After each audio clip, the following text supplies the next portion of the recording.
En este video les hablaremos sobre la teoría de las relaciones humanas, también es conocida como escuela humanista, la cual fue desarrollada por Elton Mayo. Las características de esta teoría son: estudia la organización como grupo de personas, hace énfasis en las personas, se inspira en sistemas de psicología y hace énfasis en las relaciones humanas entre los empleados. Elton Mayo fue un teórico social, sociólogo y psicólogo industrial especializado en la teoría de las organizaciones y relaciones humanas.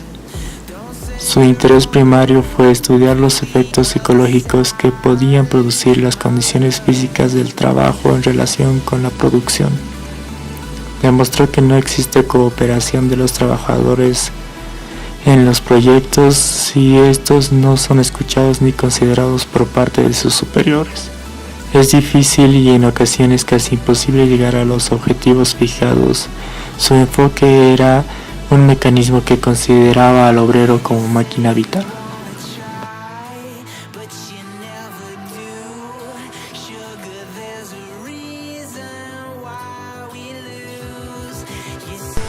Primera fase. En la primera fase se escogieron dos grupos de obreros para el mismo trabajo y en idénticas condiciones. El grupo de observación trabaja bajo luz de intensidad variable, mientras que el otro de control tenía una intensidad constante. De esta forma se pretendía conocer el efecto de la iluminación sobre el rendimiento de los obreros. Los observadores no encontraron una relación directa entre estas dos variables, pero sorprendidos se dieron cuenta de la existencia de una variable difícil de aislar, denominada factor psicológico. Lo que sucedió fue que los obreros reaccionaban de acuerdo a sus creencias personales, es decir, consideraban que tenían la obligación de producir más cuando la intensidad de iluminación aumentaba y de producir menos cuando disminuía. Se comprobó la preponderancia del factor psicológico sobre el factor fisiológico. Las condiciones psicológicas afectaban la eficiencia de los obreros. Al darse cuenta de la existencia de este factor psicológico, solo por su influencia negativa, los investigadores trataron de aislarlo o eliminarlo, pues lo consideraron inoportuno. Fase 2. ¿Cuál sería el resultado de implementar tiempos de descanso con refrigerio y una jornada más corta de trabajo? Los dos grupos cuentan con supervisores, solo que el grupo experimental tiene un observador con diferentes tareas específicas.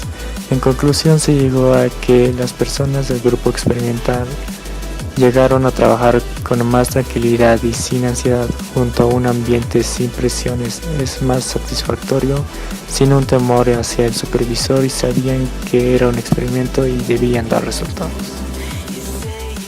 Tercera fase. Se realizan entrevistas dirigidas hacia los operarios con el fin de conocer sus actitudes, sentimientos respecto a las tareas que desempeñaban. Se creó la División de Investigación Industrial en 1929, la cual tenía como función seguir poniendo énfasis sobre estas y expandirla hacia los trabajadores. Fase 4. Se escogió un grupo de referencia de varios trabajadores, el cual estaba inspeccionado. Se lo ubica en un lugar especialmente dispuesto para su labor. Dentro del lugar en donde se desempeñaban los trabajadores había un observador y fuera de este un entrevistador.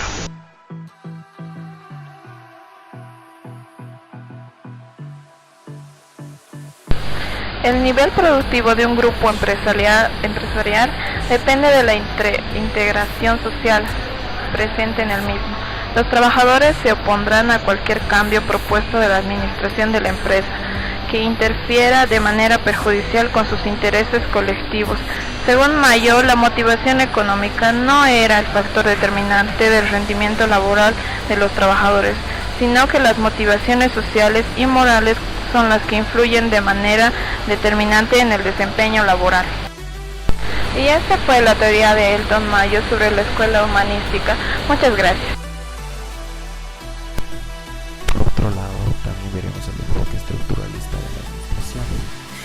Es un modelo burocrático de organización. A partir de la década de 1940, las críticas hechas tanto a la teoría clásica por su mecanicismo como a la teoría de las relaciones humanas por su romanticismo ingenuo revelaron la posibilidad de la organización sólida y y que sirviera de orientación para el trabajo del administrador. Algunos estudiosos buscaron en obras de un economista y sociólogo fallecido, Max Weber, la inspiración para una nueva teoría de organización. Surgió así la teoría de la burocracia. La burocracia es una forma de organización que se basa en la racionalidad, es decir, en la adecuación de los medios a cumplir objetivos pretendidos con la finalidad de garantizar la máxima eficiencia posible en alcance de esos objetivos.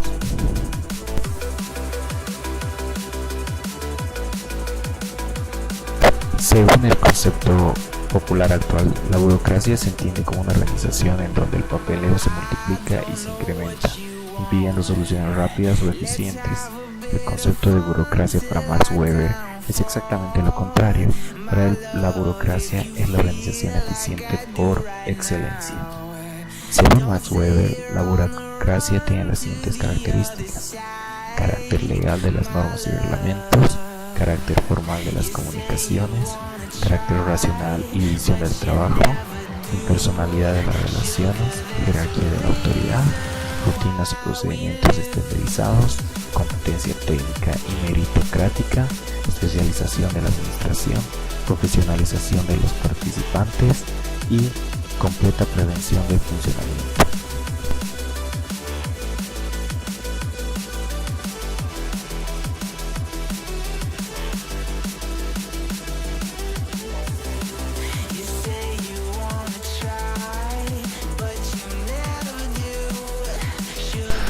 Racionalidad burocrática. Un concepto muy ligado al de burocracia es el de racionalidad. En el sentido weberiano, la racionalidad implica adecuación de los medios a los fines. En el contexto burocrático, eso significa eficiencia. Una organización es racional si se seleccionan los medios más eficientes para la implementación de las metas. Dilemas de la burocracia. Weber observó la fragilidad de la estructura burocrática, que enfrenta un dilema típico. De un lado existen presiones de fuerzas exteriores para motivar al burócrata a seguir otras normas diferentes de las de organización, y de otro lado el compromiso de los subordinados con las reglas burocráticas tiende a debilitarse gradualmente. La organización, para ser eficiente, exige un tipo especial de legitimidad, racionalidad, disciplina y limitaciones de alcance. Definiciones de burocracia. Para Weber, es una organización cuyas consecuencias deseadas se resumen en la previsibilidad de su funcionamiento. Para obtener mayor eficiencia de la organización, todavía al estudiar las consecuencias previstas o deseadas de la burocracia, que la llevan hacia la máxima eficiencia, Merton observó también las consecuencias imprevistas y el uso y el nombre de las disfunciones de la burocracia para designar las anomalías de funcionamiento. Estas definiciones son: 1. Internalización de las reglas y apego a los reglamentos. 2. Exceso de formalismo y de papeleo. 3. Resistencia a los cambios. 4. Despersonalización de la relación. 5. Categorización como base de proceso decisorio. 6. Superconformidad de las rutinas y a los procedimientos. 7. Exhibición de señales de autoridad. D. Dificultad en la atención a los clientes y conflictos públicos. Snake presenta la interacción entre la burocracia y su ambiente, funcionando como un sistema también enfocado a las transacciones ambientales. Para Goldberg, existen grados de burocratización en las organizaciones formales. El modelo propuesto por Weber constituyó el modelo ideal de burocracia y no el único modelo absoluto. Una cuidadosa apreciación crítica a la burocracia nos lleva a la conclusión de que, a pesar de todas las limitaciones y restricciones, la burocracia es tal vez una de las mejores alternativas de organización, superior a varias alternativas intentadas del transcurso del siglo XX. Lo más importante es que la teoría de la burocracia, que puso al lado el enfoque normativo y prescriptivo para dedicarse a un enfoque descriptivo y explicativo.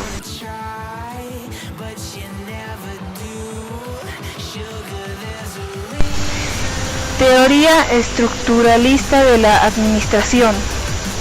Al final de la década de 1950, La teoría de las relaciones humanas entró en decadencia.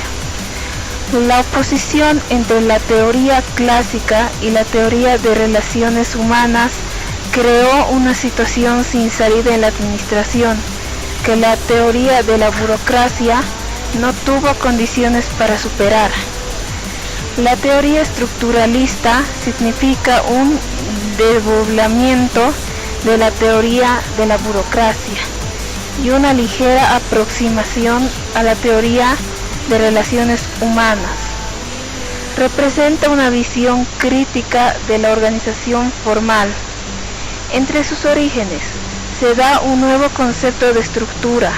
Estructura es el conjunto formal de dos o más elementos y que permanece inalterado, sea en el cambio, sea en la diversidad de contenidos, es decir, al estructurarse mantiene incluso con alteración de uno de sus elementos o relaciones. Una sociedad de organizaciones. Para los estructuralistas, la sociedad moderna e industrializada es una sociedad de organizaciones de las cuales el hombre depende para nacer, vivir y morir. Las organizaciones suavizan todos los aspectos de la vida moderna e involucran la participación de innumerables personas. La eficiencia se obtiene cuando una organización aplica sus recursos en aquella alternativa que produce el mejor resultado. La organización formal permite reducir las incertidumbres que se derivan de la variabilidad humana, diferencias individuales entre las personas, sacar ventajas de los beneficios de la especialización, facilitar el proceso decisorio y asegurar la implementación de las decisiones tomadas.